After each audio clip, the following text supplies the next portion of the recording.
এই ফার্স্ট লাইটের গেট সিমুলা মোড় থেকে শুরু হয়েছে।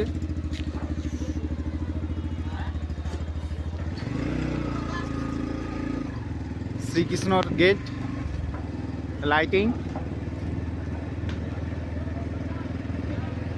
রাত্রেবেলায় খুব অতটা স্পষ্ট দেখাচ্ছে না, কিন্তু তাও আমরা দেখাবার চেষ্টা করছি।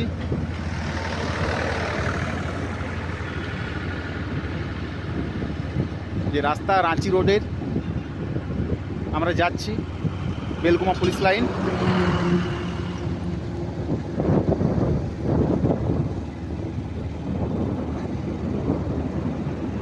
পুরো রাস্তা লাইটে ডিজাইন করা আছে।